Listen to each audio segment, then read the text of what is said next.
dalam masa menjelang, tapi terang bagiku ini tangan Tuhan yang pegang.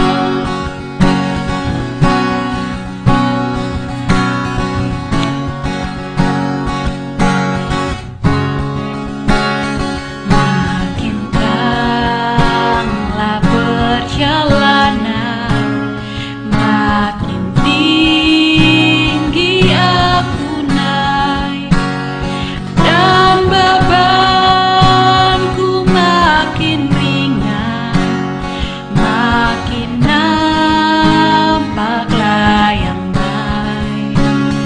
Di sanalah terang abadi, tiada tangis dan keluh.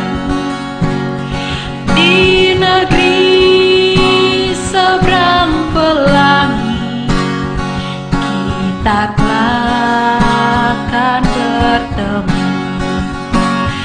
Banyak hal tak ku pahami dalam masa menjelang, tapi terang bagiku ini tangan Tuhan yang pegang. Banyak hal tak ku pahami dalam masa menjelang, tapi terang bagiku ini tangan Tuhan yang pegang.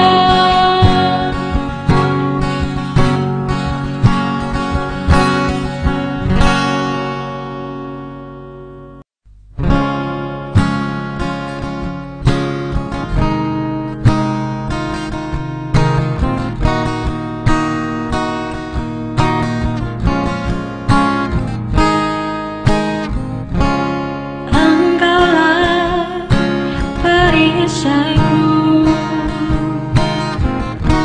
saat badai hidup menerpaku. Janjimu di dalamku, pulihkan jiwaku.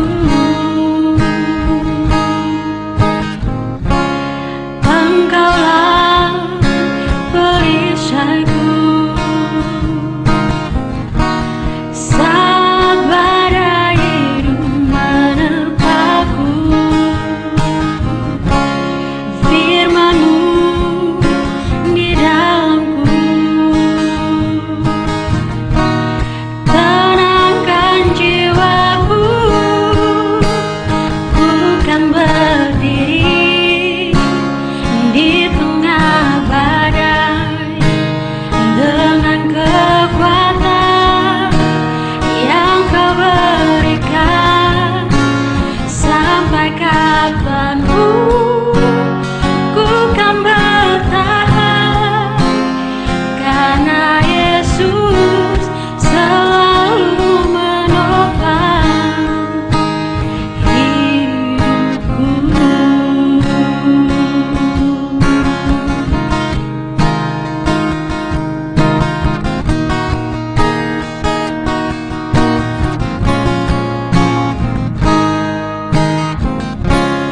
Engkaulah perisaiku saat badai hidup menerpaku. Firman-Mu di dalamku, tenangkan jiwaku.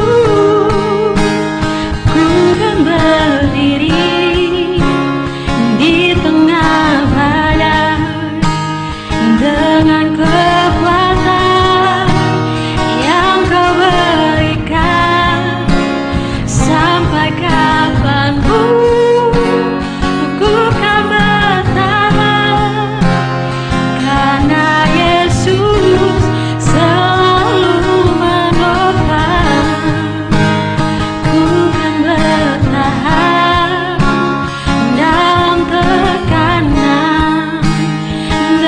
dengan kekuatan yang Kau berikan.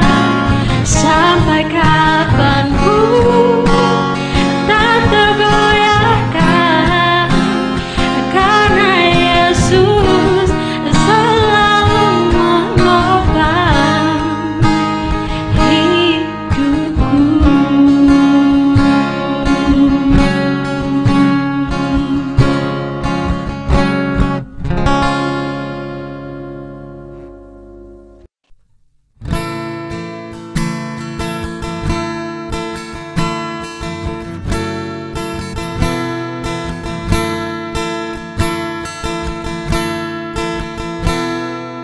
Kau hiasi kehidupanku dengan kemurahan-Mu. Kau rancangkan masa depanku penuh dengan harapan. Aku ada saat ini, semuanya karena kasih-Mu. Aku hidup hari ini, semua berkat kemurahan-Mu. Terima kasih Yesus, Engkau sangat baik, teramat baik bagiku.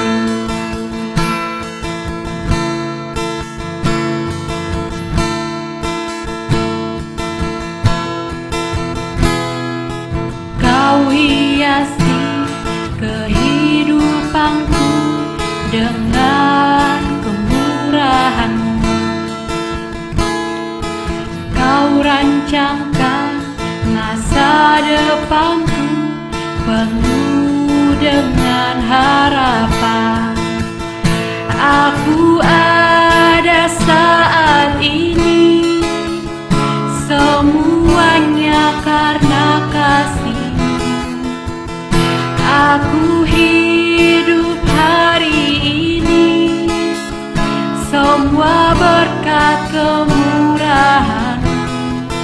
Terima kasih Yesus, Engkau sangat baik, teramat baik bagiku.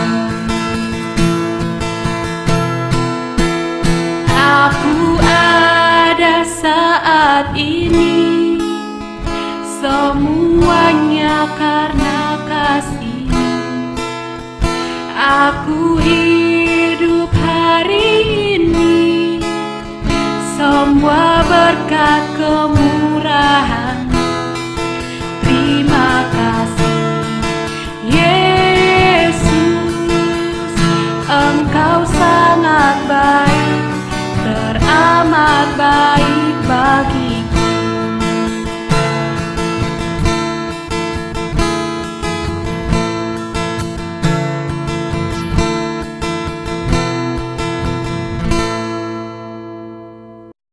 Shalom saudara-saudara yang dikasihi dalam Tuhan Yesus Kristus. Kembali kita akan mendengarkan firman Tuhan bersama, dan kita belajar bersama dari kebenaran firman Tuhan, melanjutkan pembahasan untuk ibadah Shine Fellowship di dalam kitab Kisah Para Rasul. Dan kali ini kita akan melihat dari Kisah Para Rasul pasal yang keempat, mulai dari ayat yang ke-32 hingga pasal yang kelima ayat yang ke-16, melanjutkan apa yang sudah kita bahas beberapa minggu terakhir mengenai pertumbuhan dari gereja mula-mula dan pelayanan dari para rasul, yang bisa kita lihat sebagai gambaran dan juga teladan bagi kita dalam menjalankan atau menjalani kehidupan kita sebagai orang percaya, sebagai bagian dari persekutuan di dalam Kristus. Karena itu sebelum kita merenungkan firman Tuhan lebih jauh, mari kita berdoa.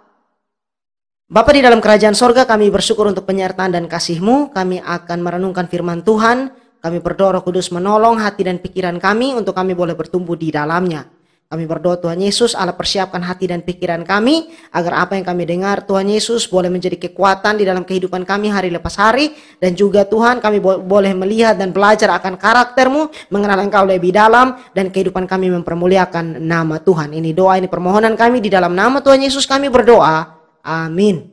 Saudara, kita akan melihat kelanjutan dari pembahasan yang sudah kita ikuti beberapa minggu terakhir ini dari dalam kitab Kisah Para Rasul. Kita sudah melihat bagaimana gereja mula-mula menjalankan kehidupan mereka, menjalani aktivitas mereka sebagai jemaat pada saat itu. Kita lihat di dalam pasal yang kedua, ayat yang ke-42, di mana mereka bertekun dalam pengajaran rasul-rasul, di dalam persekutuan, mereka memecahkan roti, kemudian mereka bertekun di dalam doa. Kemudian kita juga lihat perkara atau hal-hal ajaib yang Tuhan kerjakan, di mana Petrus menyembuhkan orang lumpuh di Gerbang Indah di Bait Allah, di mana itu menjadi jalan untuk pemberitaan Injil disampaikan. Dan kita juga melihat tantangan yang mulai datang kepada jemaat pada saat itu, di mana para rasul itu ditangkap, tapi kemudian dengan perkenanan dan kemurahan dengan kuasa Allah mereka dibebaskan. Nah, di sini kita akan lihat kelanjutan dari kehidupan para rasul dan gereja mula-mula pada saat itu, melanjutkan dari apa yang sudah kita bahas sampai kepada minggu lalu. Nah, kita lihat di pasal yang keempat, ayat yang ke-32. Kita mulai dari ayat yang ke-32. Adapun kumpulan orang yang telah percaya itu, mereka sehati dan sejiwa, dan tidak seorang pun yang berkata bahwa sesuatu dari kepunyaannya adalah miliknya sendiri, tetapi segala sesuatu adalah kepunyaan mereka bersama. Nah, salah satu tanda dari persekutuan orang percaya dalam gereja mula-mula yaitu sikap saling peduli dan berbagi. Ini kita kenal dengan istilah koinonia atau persekutuan itu. Nah, tindakan saling berbagi dan peduli ini adalah karena mereka hidup dalam sehati dan sejiwa. Ini yang dijelaskan di sini. Menunjukkan kepada kita bahwa kesatuan hati dan persekutuan itu penting. Kesatuan hati di dalam persekutuan itu adalah hal yang penting. Ini bukan berarti bahwa kalau begitu kita semua harus seragam. Tidak, sebab setiap orang memiliki karunia dan karakter yang unik, yang berbeda, sifat yang berbeda satu sama lain.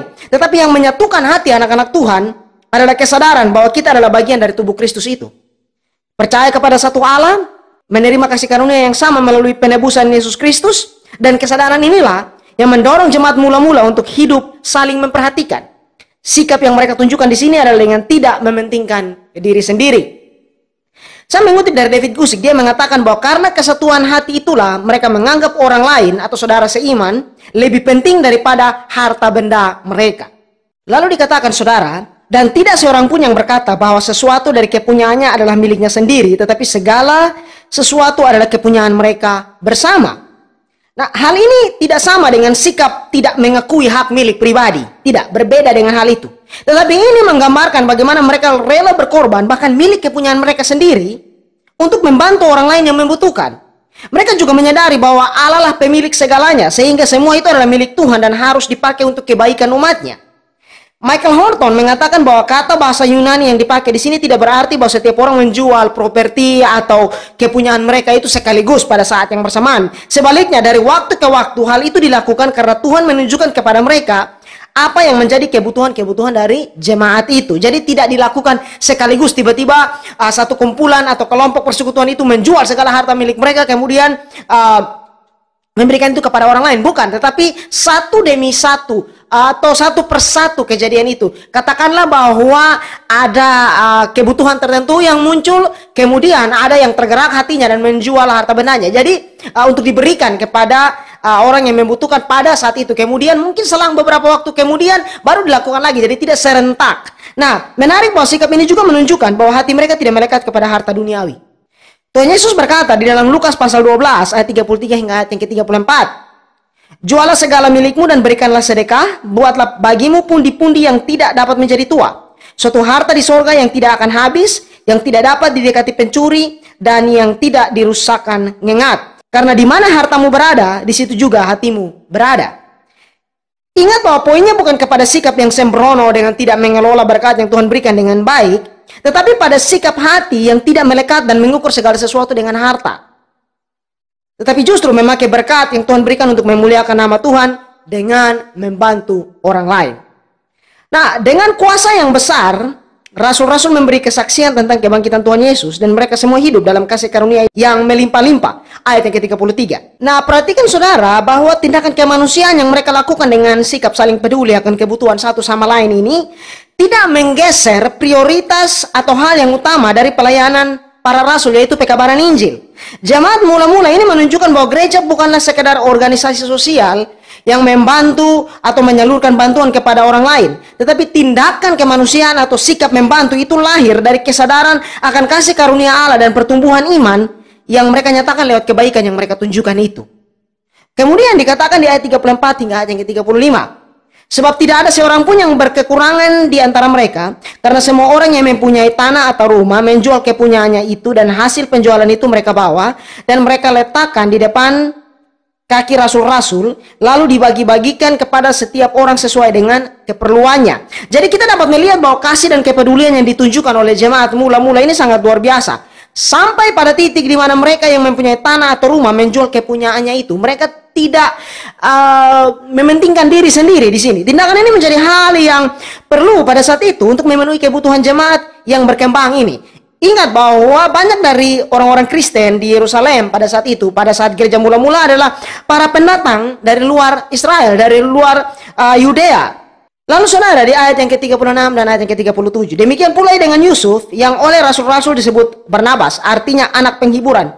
Seorang Lewi dari Siprus, ia menjual ladang miliknya, lalu membawa uangnya dan meletakkan di depan kaki rasul-rasul. Jadi contoh yang diberikan di sini adalah Barnabas yang nantinya menjadi rekan sepelayanan Paulus ini dalam perjalanan misi Paulus yang pertama. Lihat bahwa mereka tidak menunggu orang lain untuk memberi. Ketika suatu kebutuhan itu muncul, mereka memberikan milik mereka sendiri untuk membantu orang lain.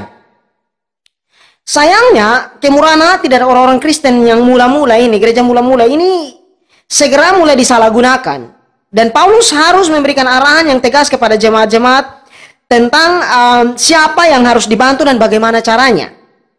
Arahan Paulus bahwa gereja harus membedakan siapa yang benar-benar membutuhkan. 1 Timotius 5 ayat 3. Jika seorang dapat bekerja untuk menghidupi dirinya sendiri, maka dia bukan orang yang benar-benar membutuhkan dan harus bekerja untuk memenuhi kebutuhannya sendiri. Kita bisa lihat itu dalam 2 Tesalonika pasal yang ketiga ayat 10 sampai 12, 1 Timotius 5 ayat 8, 1 Tesalonika 4 ayat 11. Kemudian jika keluarga dapat mendukung orang yang membutuhkan itu, gereja seharusnya tidak perlu dibebankan terlalu jauh agar dapat memberikan bantuan kepada orang yang lebih tepat untuk menerimanya. 1 Timotius 5 ayat 3 sampai 4. Dan mereka yang disupport atau dibantu oleh pelayanan oleh gereja harus terlibat dalam pelayanan dalam gereja Tuhan itu. Bahkan untuk pelayanan yang paling sederhana, yaitu menjadi pendoa. 1 Timotius 5 ayat 5 dan ayat yang ke-10. Dan adalah tindakan yang benar bagi gereja untuk memeriksa tingkah laku moral seseorang sebelum memberikan bantuan itu. 1 Timotius 5 ayat 9 sampai 13. Dan bantuan atau dukungan dari gereja itu haruslah untuk kebutuhan hidup yang paling mendasar. 1 Timotius 6 ayat yang ke-8. Jadi tidak sembrono juga gereja hanya sekedar yang penting ada program untuk dijalankan, ada bantuan yang akan diberikan dan program itu berjalan. Tidak, gereja harus dengan serius meminta, berdoa, bergumul, meminta hikmat Tuhan untuk bagaimana menyalurkan bantuan, bagaimana menjalankan pelayanan itu. Dari sini saudara, kita akan melihat satu contoh kasus yang terjadi. Pasal yang ke-5 mulai dari ayat yang pertama sampai ayat yang ke-11 kita akan lihat tentang Ananias dan Safira. Ini kasus yang unik di mana Allah menjaga kemurnian hati dan pelayanan dari jemaat mula-mula itu, dari sikap yang munafik, dari kesombongan yang terselubung, dengan langsung memberikan hukuman yang keras kepada Ananias dan Safira. Lihat di ayat yang pertama dari Kisah Para Rasul pasal yang ke-5 ini. Ada seorang lain yang bernama Ananias, ia beserta istrinya Safira menjual sebidang tanah. Jadi nampaknya Ananias dan Safira ini ingin terlibat dan mendukung pelayanan pada waktu itu dengan memberikan sumbangan dari hasil menjual tanah mereka. Nah, apa yang terjadi? Ayat 2 sampai ayat yang ke-4. Dengan setahu istrinya, ia menahan sebagian dari hasil penjualan itu dan sebagian lain dibawa dan diletakkannya di depan kaki rasul-rasul. Tetapi Paulus berkata, Ananias, mengapa hatimu dikuasai iblis sehingga engkau mendustai Roh Kudus dan menahan sebagian dari hasil penjualan tanah itu? Selama tanah itu tidak dijual, bukankah itu tetap kepunyaanmu? Dan setelah dijual, bukankah hasilnya itu tetap dalam kuasamu? Mengapa engkau merencanakan perbuatan itu dalam hatimu? Engkau bukan mendustai manusia, tetapi mendustai Allah. Menyikapi hal ini untuk memperhatikan dan melihat lebih jauh, saudara, bahwa persoalannya sebenarnya bukan karena Ananias menahan sebagian hasil penjualan tanah itu untuk diberikan. Sebab Petrus dengan jelas mengatakan di ayat 4 itu bahwa selama tanah itu tidak dijual, bukankah itu tetap kepunyaanmu? Dan setelah dijual, bukankah hasilnya itu tetap dalam kuasamu? Petrus dengan jelas menunjukkan bahwa tanah dan uang itu adalah memang milik Ananias. Dan dia benar-benar bebas melakukan apa yang dia mau dengan hartanya itu. Kejahatannya bukanlah karena menahan uang itu, tetapi dengan menipu seolah menunjukkan bahwa ia memberikan semuanya. Jadi ketulusan hati dan komitmen di sini yang dibicarakan. Yang menjadi persoalan adalah sikap dari hati Ananias yang salah. Dikatakan di ayat yang ketiga. Tetapi Petrus berkata, Ananias, mengapa hatimu dikuasai iblis sehingga engkau mendustai Roh Kudus dan menahan sebagian dari hasil penjualan tanah itu? Bahwa nampaknya Ananias menahan sebagian hasil penjualan tanah itu tetapi ingin menunjukkan seolah-olah dia memberikan semuanya agar juga diakui dan dipuji. Mungkin karena dia melihat apa yang dilakukan oleh Barnabas sebelumnya. Tetapi bedanya bahwa Barnabas dengan tulus memberikan persembahan itu, sedangkan Ananias dan istrinya hanya ingin mencari nama. Nampaknya setelah melihat kemurahan hati dari Barnabas yang besar itu dan bagaimana dia dihormati, Ananias dan Safira juga menginginkan penghormatan yang sama. Yang berikut bahwa Ananias membiarkan hatinya dikatakan dikuasai iblis untuk melakukan dusta itu. Setan memang telah menguasai hati Ananias. Namun Petrus bertanya, lihat apa yang Petrus tanyakan di ayat yang keempat. Mengapa engkau merencanakan perbuatan itu dalam hatimu? Artinya bahwa iblis dapat mempengaruhi, menggoda, dan mencobai kehidupan orang percaya. Bahkan orang percaya yang nampak begitu rohani. Tetapi tindakan untuk berdosa itu diambil oleh orang itu sendiri. Lihat bahwa Ananias merencanakan perbuatan itu dalam hatinya. Kita diberikan pilihan untuk taat atau tidak. Sehingga setiap kita bertanggung jawab dengan pilihan yang kita buat. Sebenarnya sebagai orang percaya kita patut bersyukur kepada Allah bahwa Allah memberikan Roh Kudus-Nya diam di dalam kita dan memberikan kita kesadaran akan dosa. Dan juga Allah memberikan firman-Nya kepada kita di dalam Alkitab kita. Sehingga meskipun kita tidak selalu sempurna dalam perjalanan iman kita, tetapi kita tidak dibiarkan berjuang sendiri. Yang berikut bahwa dengan adanya pilihan itu, maka kasih yang ditunjukkan itu adalah kasih yang sejati. Artinya bahwa kasih yang sejati itu bisa dinyatakan lewat pilihan. Kembali saya mengutip dari Gusik, dia mengatakan bahwa tentu saja dosanya Ananias adalah keserakahan dengan menahan sebagian uang itu. Tetapi lebih dari itu, dosanya juga yang menggerakkan dia untuk berdusta adalah kesombongan. Karena ingin semua orang menganggapnya begitu rohani dengan seolah-olah dia memberikan semua uangnya. Ananias berpikir bahwa dia bisa mengelabui jemaat pada saat itu. Tetapi jelas dia tidak bisa mengelabui Roh Kudus. Petrus berkata, engkau bukan mendustai manusia, tetapi mendustai Allah.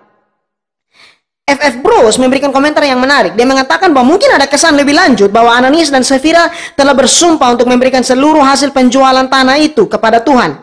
Tetapi kemudian berubah pikiran dan menyerahkan hanya sebagian. Lalu apa yang terjadi kepada Ananias di ayat yang kelima? Ketika mendengar perkataan itu, rebalah Ananias dan putuslah nyawanya. Maka sangatlah ketakutan semua orang yang mendengar hal itu. Lalu datanglah beberapa orang muda, mereka mengapani mayat itu, mengusungnya keluar dan pergi menguburnya. Kembali, mungkin ada yang berpikir bahwa hukuman ini terlalu keras. Dan bukankah Allah adalah Allah yang pengasih dan maha pengampun? Nah, jawabnya bahwa seperti yang sudah saya kemukakan di awal tadi. Bahwa ini adalah kasus yang unik, di mana Allah mau menjaga kemurnian hati dan pelayanan dari jemaat mula-mula itu. Dari sikap munafik, dari kesombongan yang terselubung. Sebab ini adalah jemaat yang pertama. Yang harusnya menjadi contoh dan standar dalam menjalankan pelayanan. Ingat bahwa mereka mengalami sebuah peristiwa iman yang luar biasa. Dan dengan demikian tuntutan untuk hidup di dalam kebenaran menjadi hal yang mutlak bagi mereka. Mereka juga adalah saksi untuk memberitakan Injil, sehingga mereka perlu hidup dalam kemurnian iman. Apa yang dilakukan Ananias ini juga perlu dilihat dalam konteks pada masanya. Ini adalah titik penting bagi gereja mula-mula. Dan kenajisan, dosa, skandal, dan penyusupan dari iblis itu dapat merusak seluruh gereja pada akarnya. Gereja sebenarnya tidak dirusak oleh serangan dari luar. Sebaliknya, gereja justru menjadi hancur karena bahaya dari dalam. Ingat bahwa sebelum serangan itu berupa penganiayaan terhadap para rasul. Mereka dianiaya, mereka ditangkap. Tetapi justru pelayanan dan jemaat itu semakin bertumbuh. Dan sekarang kita lihat serangan itu dari dalam, dari anggota jemaat itu sendiri dengan kemurnian iman, dengan ketulusan hati yang mulai dirusak di sana. Satu catatan penting di sini bahwa Petrus tidak mengucapkan hukuman mati kepada Ananias. Dia hanya menegur Ananias akan dosanya, dan Ananias jatuh dan mati. Saya sendiri menduga, mungkin Petrus juga kaget akan hal itu, bahwa tiba-tiba Ananias jatuh dan mati.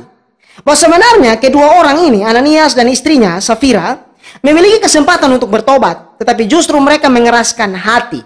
Ini bisa dilihat dari sikap Safira yang tetap bertahan dalam dusta yang sudah dirancang, meskipun Petrus menanyakan hal yang sama. Kita lihat di ayat yang ke-7 hingga ayat yang ke-10.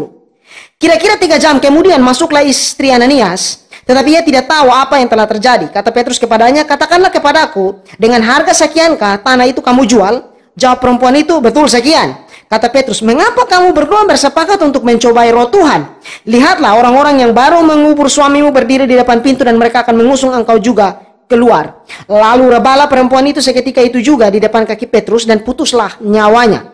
Ketika orang-orang muda itu masuk, mereka mendapati dia sudah mati, lalu mereka mengusungnya keluar dan menguburnya di samping suaminya. Ayat yang ke-11, maka sangat ketakutanlah seluruh jemaat dan semua orang yang mendengar hal itu. Nah, ini menunjukkan bahwa ada kesan yang kuat yang memberi pesan bahwa jangan pernah mempermainkan Tuhan. Lalu apa yang terjadi dengan jemaat mula-mula ini? Ada persekutuan, ada kuasa dari Allah yang bekerja di dalam kehidupan para rasul dan pertumbuhan dari gereja mula-mula. Ayat yang ke-12 hingga ayat yang ke-16. Dan oleh rasul-rasul diadakan banyak tanda dan mujizat di antara orang banyak. Semua orang percaya selalu berkumpul di serambi Salomo dalam persekutuan yang erat. Orang-orang lain tidak ada yang berani menggabungkan diri kepada mereka, namun mereka sangat dihormati orang banyak.